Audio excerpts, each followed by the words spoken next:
Thank you so much, Rachel.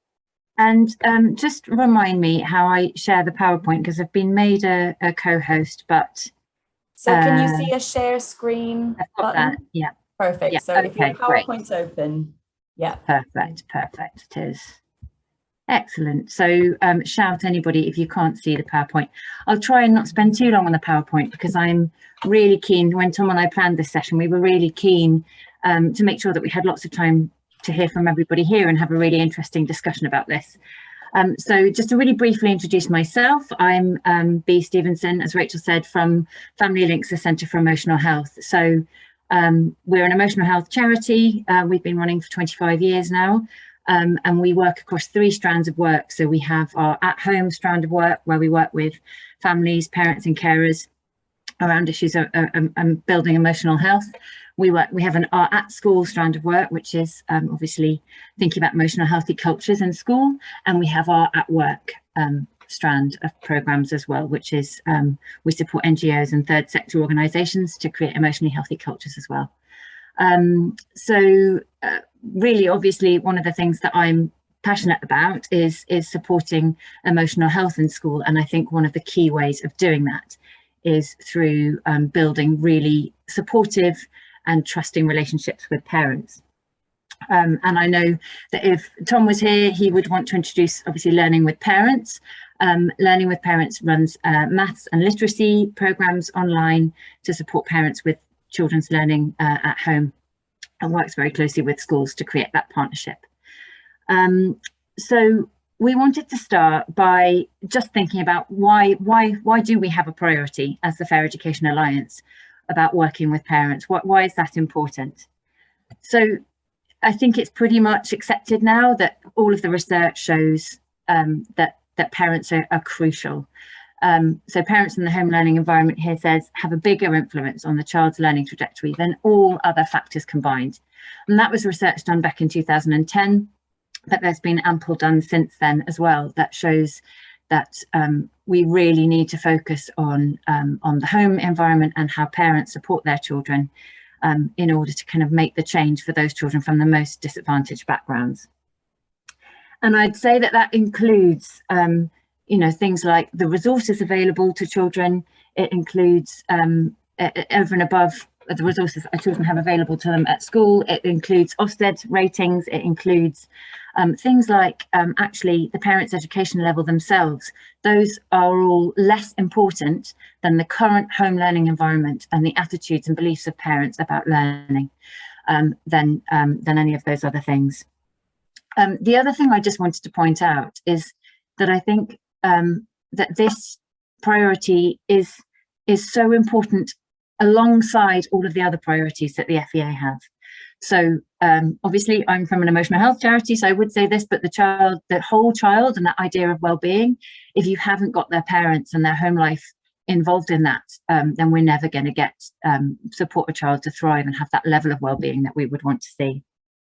And relationships are really at the core of this, and how schools and others in the community can build relationships with parents and families. So given all of that we know that research is showing that it's the most important thing, therefore the Fair Education Alliance has to have a priority for this, so that we really can manage that and improve that equality in education.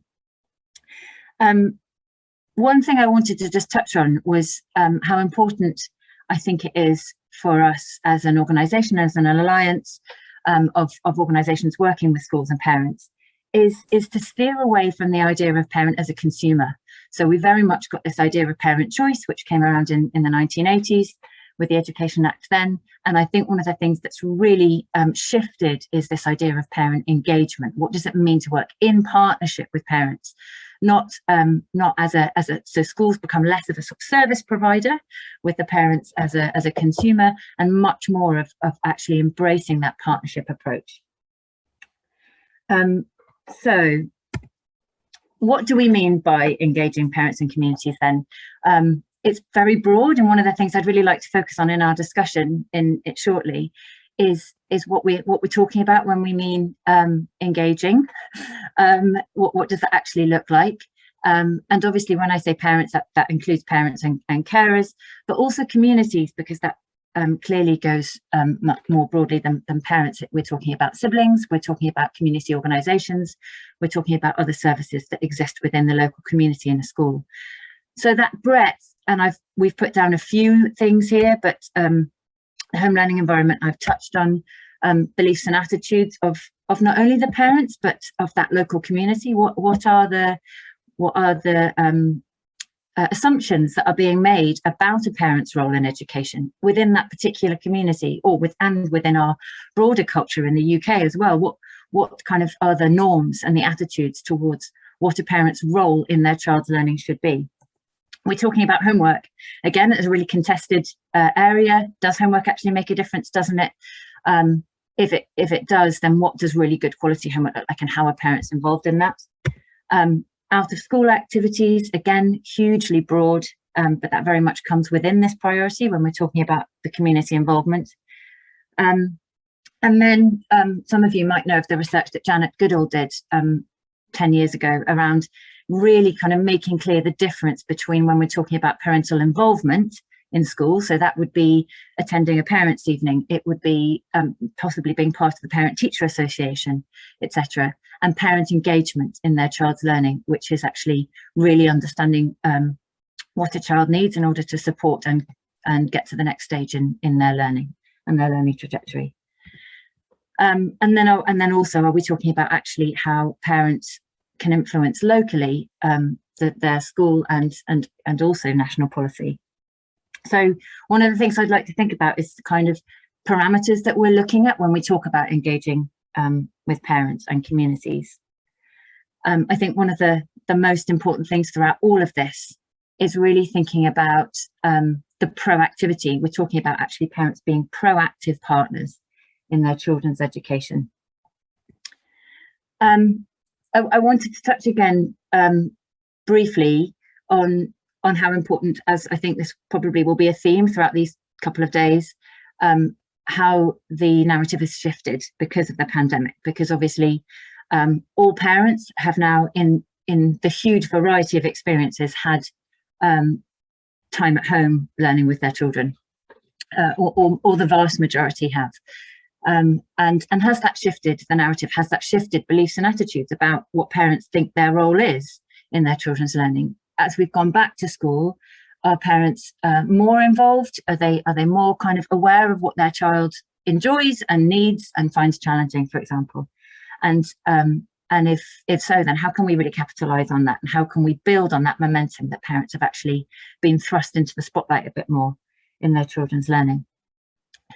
There are a couple of really great surveys that I just wanted to pick up on. There are lots and lots of these, so these are just two of many, but the Big Lockdown Learning Survey was a focus on parent voice. What were parents' experiences of supporting their children through home learning, and also subject to change, which used to be called the Big Education Conversation, so it's just shifted to be called subject to change, which was asking parents, but also young people themselves about their experiences of lockdown learning, but also what it then meant for the future. So what do they want to see change? And just to pick up on a couple of things that were brought out of those surveys. So the Big Lockdown Learning Survey, interestingly, they found that socio-demographic criteria wasn't a big factor in parent perceived success of home learning. So actually parents didn't see, from across the kind of demographics that itself was a problem. What the problem was lack of access to resources. So that won't take people by a huge surprise, but access to technology, but also practical things like time and ability to support their children with their own time, and also possibly emotional energy, depending on what their own jobs and roles were. The key things to come out of subject to change, which is really looking forwards at what parents want to see change, I think is quite interesting. 3 themes coming up from that. One was that they wanted a kind of rethink about the purpose of education. So quite big things coming out of this one. You know, what's it all about? What are we aiming for our children? And a much stronger voice. They wanted a much stronger voice in kind of defining the purpose of education. The second thing was a sense that the current education system is trying to get one size to fit all, and actually we need a much more flexible system. And the third thing was that there should be broader responsibility for education. So that was quite interesting that parents themselves were saying they wanted to continue with that responsibility, or with increased responsibility, and that they felt that the broader community should also have more responsibility for children's education. So it would be great now, there are quite a few of us, I think, in this breakout. So I think what we'll start by doing is just having a few minutes to reflect yourself on what your organisation's approach is to working with parents and communities. It might be that that's the sole reason your organisation exists, to work with parents and communities, or it might be that you have an arm of work that kind of looks at how your organisation works with parents and communities in partnership with the schools that you work with. And then think about maybe just 2 key opportunities going forward for this work. What are the kind of 2 things that you think are actually really, and it might be as a result of the pandemic, it might be something else. What are the 2 things you can capitalise on? And are there any barriers? So maybe think of 2 barriers to the work as well. So if we just have a couple of minutes to reflect on that, and then put your thoughts into the chat, it'd be really good just to get a few things in the chat. I'll then pull out a few things and ask people to elaborate on them so that we can get a bit of a discussion going, if that's okay. So what's your organisation's approach, just as briefly as possible? 2 opportunities for that work that you're doing with parents, and 2 of the barriers, so the challenges to that work. If you can put those in the chat, I'll end the slideshow, and let me see if I can stop sharing, and then we'll come back and have a broader discussion. There we go. Great. So just a couple of minutes to get some of those into the chat would be brilliant, and then we'll come back onto gallery view and have a little bit of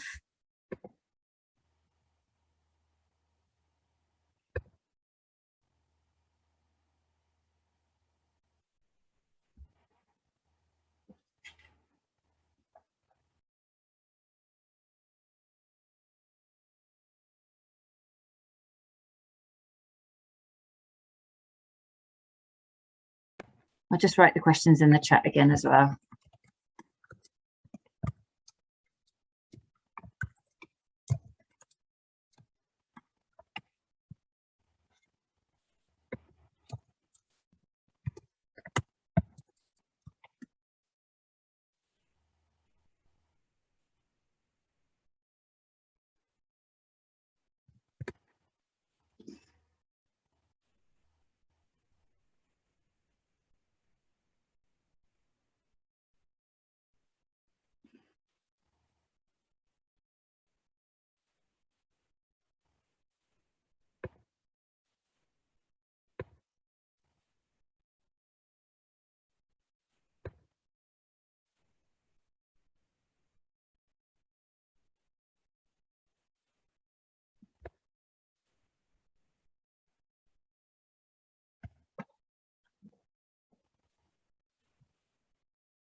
Okay, great. I think I might open this up now so that we've got some really interesting ideas and thoughts coming through here. Actually quite a lot about being able to support parents remotely now as a result of the pandemic, and working online with them. That's something we found at Family Links as well. We now deliver directly to parents, which we didn't do before. So we run webinars directly for parents, which has been something, which has been an opportunity for us. Tiffany, there's an interesting question from you that I'll just pick up on and see if anybody else has got something that they want to add to that. So your question is about if you aren't going through schools, does anyone have any advice on how to reach parents and young people not through schools? So has anyone had experience of not going through schools? And one thing I would just really quickly say is that with another hat, I'm doing a doctorate on the elective home education community, and that's a really interesting group to access families who are either out of the education system entirely or are flexible schooling, and you can contact home education groups through the local authorities. So that might be something you wanted to think about, Tiffany. Does anyone else have any thoughts on that?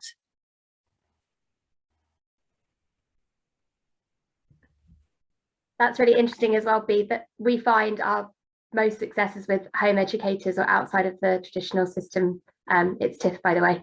And just to frame it for everyone, what our programs go through schools, and we find the schools who have the highest pupil premium percentages, and obviously we target areas.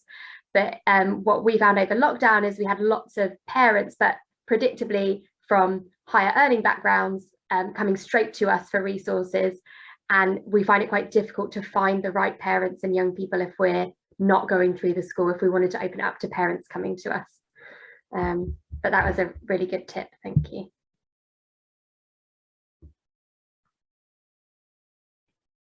And such a range here of people, the organisations that you all work for, and the challenges and the opportunities you're finding. And I think the idea of a family support network is really interesting, because I don't know how other people are finding it, but certainly we're finding that the schools we're working with are just struggling so much with budget that actually roles like homeschool link workers are being made part-time or not at all.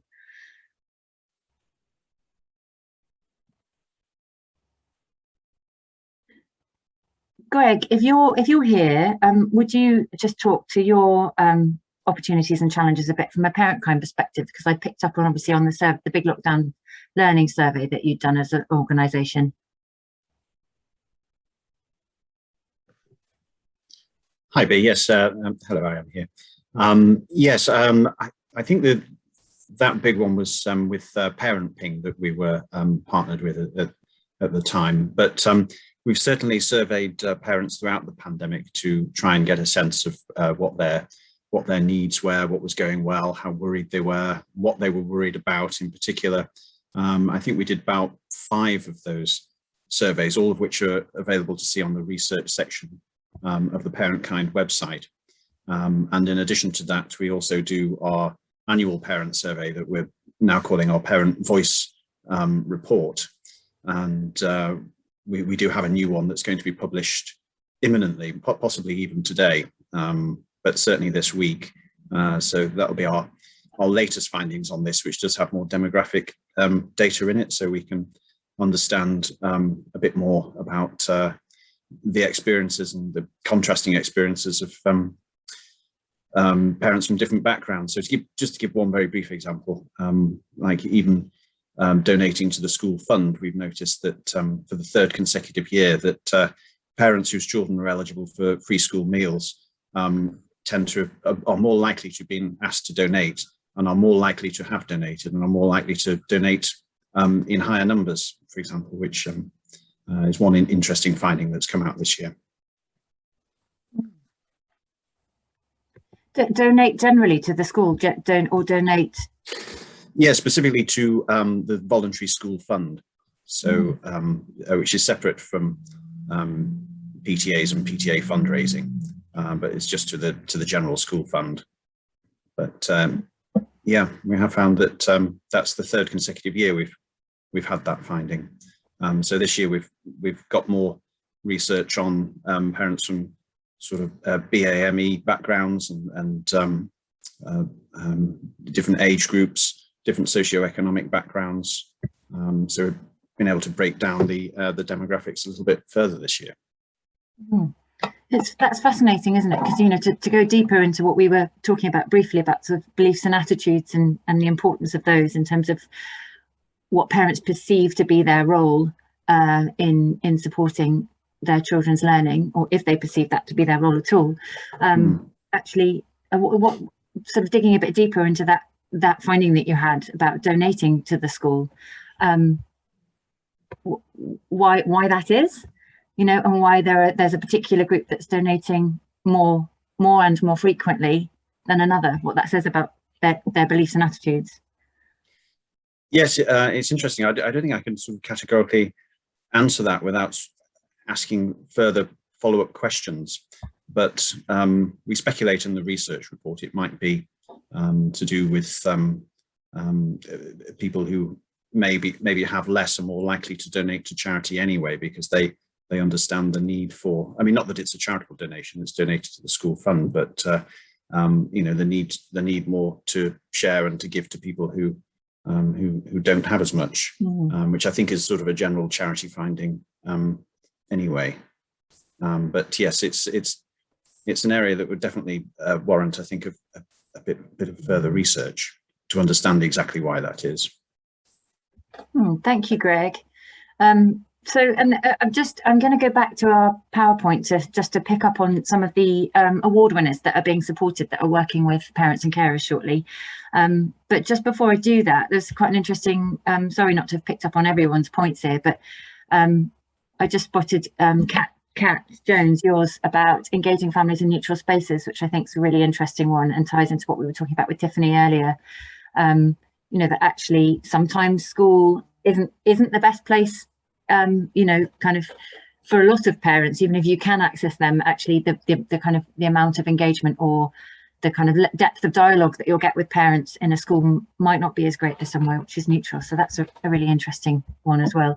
Rachel, is there a way that we can capture that chat and save it? Yes, I will be saving the chat and then we'll circulate that along with the recording of the session afterwards. Lovely, that's great. Thank you so much. Okay, I'm just going to go back to for the last 5 minutes and talk through what the collective action that we've had so far in this area. So for those of you that aren't already part of it, Learning with Parents about 1.5 years ago set up a forum called the Parent Engagement Forum. And it's a really, really interesting monthly 1.5 hour session when anyone of, you know, all organisations or people from organisations that are interested in talking about some of these things. We've just started kind of a very low level talking about some of the interesting opportunities and challenges now, where we get together and we kind of talk about them in a bit more depth. So we have the opportunity to network, we have the opportunity to challenge and support each other's work. I think that depth of understanding is a really important aspect of it, just to think about things from angles where you might not have done in your own organisation.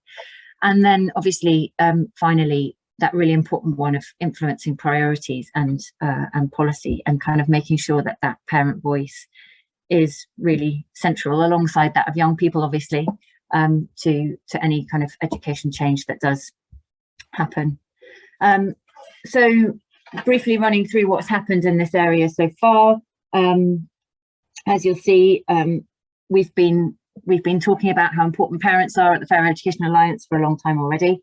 So sort of 7 years in to saying that supporting parents should be really, really important. And in 2014, that was kind of more connected with early years, but increasingly we've kind of seen the importance of parents across the learning journey for children. And then I'll let you sort of look at the dates in between, but the most recent kind of policy influencing we did was led by Tom's organisation, Learning with Parents, to actually write to the government asking for effective communication with parents and communities, and that was signed by quite a large number of us, just kind of highlighting the importance, what the research shows, and highlighting how important it was to make those voices really central to any change that did take place. So I also wanted to touch on some of the organisations that you'll be hearing from over the next 1.5 days that have won awards with the FEA. So that's Tom from Learning with Parents, And as I mentioned, yeah, they do maths and English with their parent programs, and then they run this parental engagement group that I'm part of, and I think some of the rest of you are on this call too. Evie, I think I did notice that you were on the call from Borrow Me. Do you want to just really quickly take 30 seconds to introduce yourself? Are you there? Okay, so you might hear from Evie on another session, because I know that she's doing a session on her work. But they organise in-school play libraries. So they send those home to parents, and they're really encouraging the early years to learn through play, which is another thing that I think a lot of you will have seen in the news in recent months, because the British Psychological Society have been supporting a much bigger emphasis on play, and have been asking for an additional 10 minutes to go on the end of every, well, not at the end of every break time, but include an additional 10 minutes to break and playtime for children across the country. So it's had quite mainstream attention. And then school home support also are doing a session, I think, later. So they work with families and children to maximise educational opportunities, improve life chances and well-being, and address the root causes to educational barriers. So actually probably quite a lot of what we've been talking about today about, you know, kind of building up the confidence and seeing that they can add value. I think somebody in the chat had mentioned the importance of parents actually perceiving that they had the kind of capacity and the ability to add value to their child's education. And then Kalisa, sorry, I've just come off one. So Kalisa is a trauma informing program that works with young children just to make sure they have the social skills and emotional support they need to thrive. So they've just won the Entrepreneurship Award to create a creative arts program for parent wellbeing, which sounds really exciting, and I'd love to learn more about that as well. So that creative arts program, I think I imagine is a work in progress. So it'd be great to hear from Kalisa about that on another session. So if you would like to be more involved, we do have this parent engagement forum. It happens to be this week, so please do come along. If you'd like to do that, then email myself, or Alice Oliver organises it from the Learning with Parents perspective. It would be excellent to see you there. So it's this Thursday between 1:30 and 3. And as I say, it's always a kind of, we start with somebody doing a little presentation, and then we go out into breakout rooms and discuss something that's of interest. So it would be excellent if any of you are able to come and join us and continue these discussions. So I think, Rachel, we're pretty close to. Yes, we'll be rejoining the main. Lovely to see everybody's faces back from the breakouts. We hope you had 2 fantastic sessions on a couple of our collective priorities. Obviously, the whole idea of our Fair Education Alliance mission is that we believe that all of those priorities need to happen in order to make education fair. So you'll have hopefully seen either 1 or 2 of the priorities in a bit more detail, but you can catch up on the other breakout sessions with the recording, which we'll be sharing in all the summit wrap up. So thank you so much to all our leads for those 2 breakout sessions. And we're now going to do a quick poll just to get your feedback